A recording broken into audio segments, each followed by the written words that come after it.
como todos los jueves, le damos la bienvenida a nuestra compañera Gabriela Peroso para que nos ponga en perspectivas esos temas que son noticia en Venezuela, Estados Unidos y el resto del mundo. Hola Gaby, buenos días, bienvenida. ¿Qué nos tienes para esta semana? Hola Marjorie, qué placer estar aquí junto a todos ustedes analizando un poco y tratando de entender nuestra compleja realidad venezolana. Para la próxima semana hay una decisión importante y que justamente puede también marcar lo que sería el rumbo político que tome nuestro país. Parece mentira que sea de esta manera en la que se tomen las decisiones, pero es parte de la realidad que nos toca vivir a los venezolanos. Recordemos que aquí en suelo estadounidense, específicamente en el sur de Florida, se está llevando a cabo todas las audiencias relacionadas a Alex Saab, quien ha sido acusado por ser testaferro de Nicolás Maduro. Así por lo menos consta en la justicia estadounidense. Y él ha pedido a través de su defensa que se considere la posibilidad de que él es un diplomático venezolano y que por tanto goza de inmunidad y no puede ser procesado en suelo estadounidense. Es impresionante la campaña que ha hecho este hombre a nivel mundial, incluso ha llegado a oídos del Parlamento Europeo, en donde justamente no hablan de todos los tratos oscuros que hacía este hombre, sino que sencillamente colocan a Estados Unidos como un violador de los acuerdos internacionales por no reconocerlo como diplomático. Sin embargo, dentro de ese juicio, a través de testigos y sobre todo pruebas de especialistas que justamente hacen el rastreo forense de los documentos, se ha dado cuenta de que este hombre no era diplomático al momento de haber sido detenido, sino que después se ha intentado crear esta matiz de opinión. Y lo han hecho a través de la falsificación de una gaceta oficial. Ellos han presentado una donde supuestamente se hace el nombramiento, sin embargo, en los archivos nacionales de Estados Unidos consta que ese nombramiento no se había hecho en esa gaceta. La gaceta como tal de ese día sufrió 4 modificaciones y increíblemente fue presentada con esas modificaciones en el tribunal. Pues bien, el próximo 20 de este mes el juez estaría obligado a decidir si él era un diplomático venezolano o no lo era. Aquí el tema es que justamente quien priva, quien da la última opinión sobre si alguien goza de inmunidad parlamentaria es el Departamento de Estado. El Departamento de Estado ya se ha pronunciado con anterioridad asegurando que este hombre no era un diplomático venezolano. Y esa es la opinión que toma normalmente el tribunal para sentar entonces el precedente. Sin embargo, como sabemos que está todo este tema de las negociaciones, hay mucha preocupación en Estados Unidos y Venezuela de que exista la posibilidad que a través del Departamento de Estado, de la Casa Blanca, no sé exactamente qué tipo de mecanismo se puede usar, definitivamente Alex Saab sea justamente reconocido como un diplomático venezolano y cese así el juicio que se le sigue en su contra. Adicionalmente, esta ha sido una condición que ha puesto Nicolás Maduro para volver a esa mesa de negociación y acuerdo. Ya han transcurrido 3 semanas desde lo que fue esa fotografía, los acuerdos se alcanzaron antes de la mesa, se reunieron en México prácticamente para tomar la fotografía y dar paso así a las licencias petroleras y lo que venía. Sin embargo, se esperaba que prontamente se reunieran a decidir el tema político, pero Nicolás Maduro ha dicho, si no me sueltan a Alex Saab, no hay negociación política. Imagínense que justamente en manos de un testaferro que robaba con la comida los claps famosos de los venezolanos que le costaban $1 o $3 y prácticamente los vendía en 16 o hasta $35 cada una de esas bolsas, alguien que justamente comercializó con el hambre de los venezolanos, ahora sea una ficha fundamental como un negociador de todos los acuerdos que se podrían alcanzar para tener esas elecciones libres y justas. Hay que estar muy pendientes a este juicio, incluso hay otra de las grandes dudas, recordemos que se ha hablado de que se le retirará el reconocimiento al gobierno interino y no sabemos si esto puede llegar a reconocer nuevamente a Nicolás Maduro. Hay quienes dicen que si se volviera a reconocer por parte del gobierno de Estados Unidos a Nicolás Maduro, el día de mañana él, por ejemplo, podría decir que Alex Saab es canciller o ministro de la Defensa de Venezuela e inmediatamente gozaría de la inmunidad y la inmunidad para no ser procesado. Imagínate siquiera pensar esta posibilidad. Obviamente son especulaciones, cosas que se van diciendo al margen de lo que es este juicio político, pero que obviamente preocupan mucho, porque ya vimos la liberación de los sobrinos de Cilia Flores sin mayores intercambios y obviamente por eso los venezolanos están bastante preocupados, porque si bien en la negociación hay que ceder algunas cosas, también hay que recibir algunas a cambio y eso hasta ahora no lo ha alcanzado la plataforma unitaria. Sí, como bien lo dices, son especulaciones, son escenarios que pudiesen convertirse en factibles. Quisiera que nos manejáramos por ese escenario. ¿El fin justificaría los medios en este caso? Si el gobierno de los Estados Unidos se retracta y reconoce a Alex Saab como un diplomático, ¿cuál sería el mensaje que se le dice al mundo?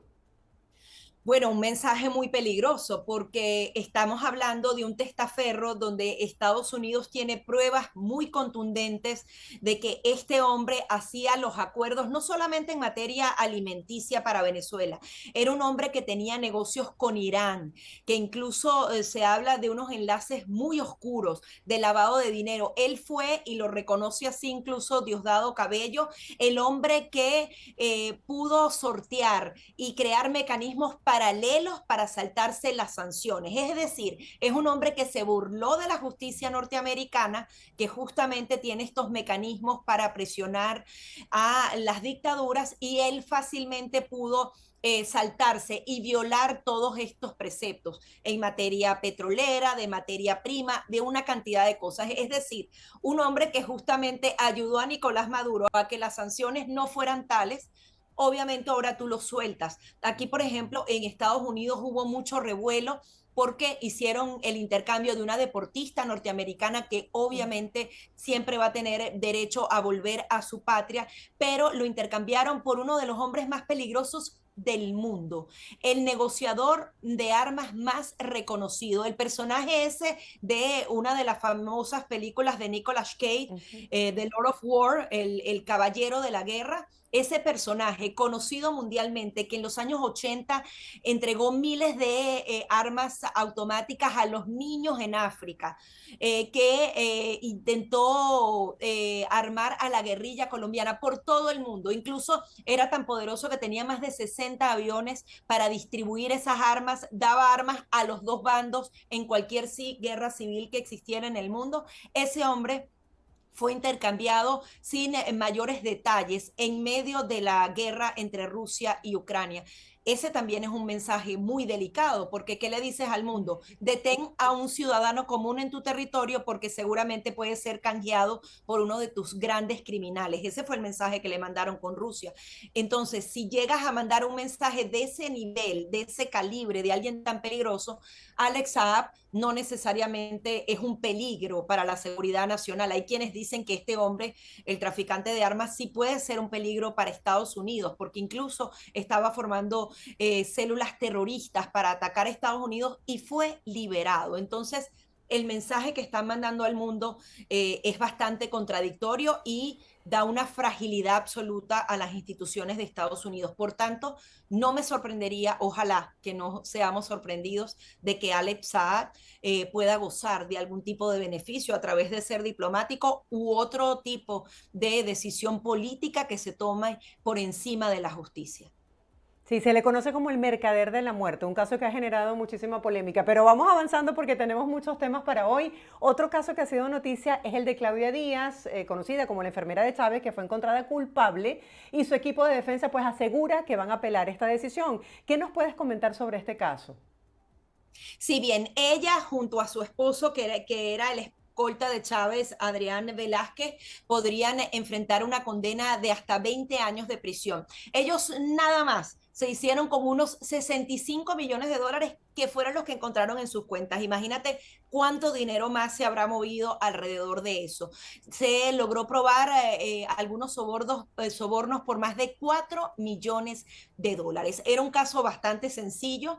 Es increíble que una enfermera y una escolta la enfermera se convierta en la tesorera nacional sin ningún tipo de preparación para eso. Ese es uno de los cargos más importantes en cualquier país del mundo. Sin embargo, se necesitaba alguien de confianza por parte de Hugo Chávez para justamente acometer todas esas operaciones que implicaban el lavado de dinero y sobre todo el manejo de bonos del tesoro, todo lo que son los papeles que manejan las finanzas públicas. Hay justamente señalamientos específicos contra Raúl Gorrín, que justamente es el dueño de Globovisión actualmente y de una serie de empresas. Él es una de las piezas claves de todo lo que sería este entramado, y está el caso de Alejandro Andrade, que también fue tesorero de la Nación y que logró bajar considerablemente su condena porque dio una cantidad de claves de quiénes son las personas, hacia dónde iba el dinero, y esta lleva a, por ejemplo, enjuiciar a esta mujer. Actos de corrupción muy claros. En el juicio, por ejemplo, ella decía, no, es que yo solamente estaba recibiendo órdenes, o sea, de alguna manera decía, a mí Hugo Chávez me daba la orden y yo solamente lo ejecutaba, pero hay algo muy simple en este tipo de casos, que tú ganas un sueldo por la actividad pública que realizas como funcionario público, pero cuando tú empiezas a ganar más dinero sobre eso, es un soborno. O sea, si tú procesas pasaportes allá en Venezuela y alguien te dice, Marjorie, sácame el pasaporte para Miami, para mañana, y yo te voy a comprar un celular o te voy a dar $1,000 más, eso es un soborno. Y allí el delito pareciera estar bastante probado. De hecho, la deliberación fue bastante corta por parte de lo que sería este jurado. Ellos obviamente van a apelar la sentencia y esta condena, y hay que ver entonces qué sucede. Al parecer sigue funcionando muy bien el tema de la justicia estadounidense en este tipo de casos, y se prueba realmente cómo la corrupción está a todo nivel, tanto en el gobierno de Hugo Chávez como en el de Nicolás Maduro. Gaby, tenemos que abordar un tema que genera mucha preocupación, sobre todo aquí al gobierno de los Estados Unidos, y es el tema migratorio. Recientemente se reportaba que en tan solo un día intentaron ingresar 1.500 personas aproximadamente a Estados Unidos por la frontera sur con México.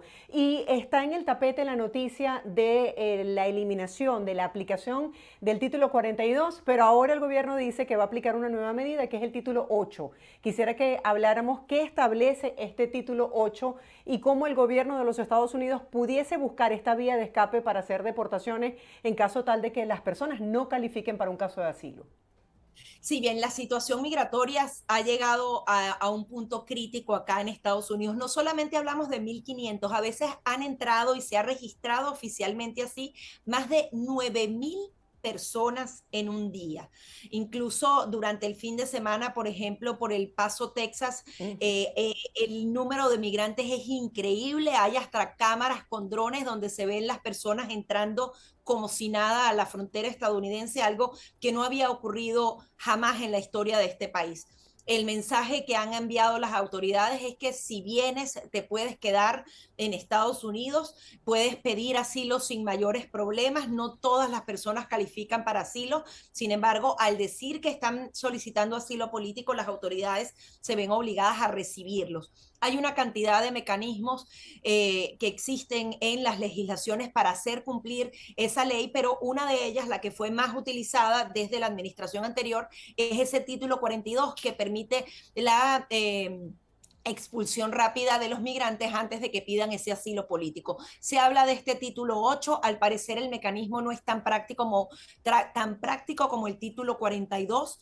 Lo que sabemos es que un juez dijo el título 42 no se puede seguir aplicando porque es una medida sanitaria relacionada al COVID, y ya, bueno, todo el tema del COVID ha venido evolucionando, y se dice que la administración Biden pidió ese tiempo hasta el 21 de diciembre para lanzar otro tipo de mecanismo. Hay quienes dicen que están estudiando seriamente cambiar algunas cosas relacionadas al asilo político para que no todas las personas puedan ingresar como lo están haciendo en este momento, porque las estimaciones, Marjorie, es que puedan entrar 14.000 personas en un día. Imagínate, han entrado el último año 2,5 millones, el año anterior 2 millones. Estamos hablando de 4, 5 millones de migrantes, que es la población de, no sé, del condado Miami-Dade completo. Imagínate tú toda una ciudad entera que haya entrado por la frontera. Ellos necesitan urgentemente mecanismos y seguramente pueden ser medidas bastante estrictas, por ejemplo, como la que tomaron con los venezolanos, en donde somos la única nacionalidad que no tiene manera de pasar por esa frontera. Hay otro tipo de herramientas, no sabemos si va a ser el título 42, pero tienen que tener algún tipo de herramienta y ojalá que el nuevo Congreso y el nuevo Senado de verdad se comprometa a poner orden en este aspecto, porque si bien obviamente Estados Unidos es una nación que recibe a los migrantes, tiene que ser de una manera ordenada. Los patrulleros no saben qué hacer. Imagínate que te llegan a un negocio 1.000 personas cada hora, ¿cómo las atiendes a cada una? No pueden, no se dan abasto. Adicionalmente, colapsaron todos los sistemas para recibir a estas personas y es una situación muy delicada la que actualmente viven sobre todo Texas y Arizona, y esperemos entonces que se tome algún tipo de mecanismo o que ese título 42 no se levante en una semana, el 21 de diciembre específicamente, porque imagínate 14.000 personas diarias o más, porque hay personas que están acampando esperando ese momento porque sienten que no van a ser deportados. Claro, Gaby, es que de hecho hay mucha gente esperando en la frontera porque tienen la expectativa de que después del 21 de diciembre, cuando sea eliminado este título 42, pueden pasar. Y resulta que estaba leyendo esta figura del título 8 y dice que le van a solicitar toda la documentación necesaria a las personas que estén en México, por ejemplo, para ver si califican o no, y los casos donde no califiquen o no tengan la documentación, pues decían que van a ser deportados. Sabemos que te queda poco tiempo, pero tenemos un tema pendiente por abordar y es la tensa situación que está ocurriendo en este momento en Perú. La presidenta Dina Boluarte declaró el estado de emergencia en todo el territorio peruano. Quisiera que nos brindes tu visión brevemente. Sí, las protestas continúan, por lo menos 7 peruanos han fallecido lamentablemente en estos enfrentamientos. Se trata de muchas protestas violentas. Lo que nos dicen algunos especialistas es que justamente los seguidores de Pedro Castillo quieren que por lo menos una de las cosas que él pidió en ese discurso donde daba el autogolpe se cumpla, y es alcanzar esa Asamblea Nacional Constituyente para reformar la Constitución. Esto ocurrió en Chile, las protestas fueron tan grandes que al final hubo ese clamor popular por un cambio en la Constitución. El tema es que los venezolanos y otras naciones que han pasado por este tipo de procesos, sabemos que dentro de esa reforma de la Constitución, que a veces tiene algunos cambios que son necesarios y que podrían ser buenos para la nación, se justamente esconden otro tipo de intenciones que tienen que ver entonces con los planes del Foro de Sao Paulo o todos estos grupos de izquierda. Dicen que siguen presionando, que incluso no quieren que la nueva presidenta tenga esa solidez política para mantenerse en el poder. El día de hoy el Congreso peruano va a estar analizando si adelanta las elecciones, igual ese adelanto de elecciones es para el abril de 2024, porque la ley peruana establece al menos 200 días para la convocatoria a unas elecciones, es decir, ella por lo menos un año más estaría en el poder, y allí hay que ver cómo se da esa lucha política interna, si la quieren dejar en el poder o no, si hay otra figura que ellos quieran imponer. Están estos grupos que están defendiendo a Pedro Castillo y está este estado de emergencia. Han dicho que no van a poner toque de queda, pero obviamente algunas garantías constitucionales en el Perú están en entredicho porque ellos necesitan tener el control a través de las Fuerzas Armadas y la Policía Nacional de las calles para que la violencia no continúe cobrando la vida de los peruanos.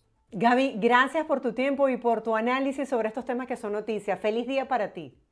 Feliz día para todos. Gracias.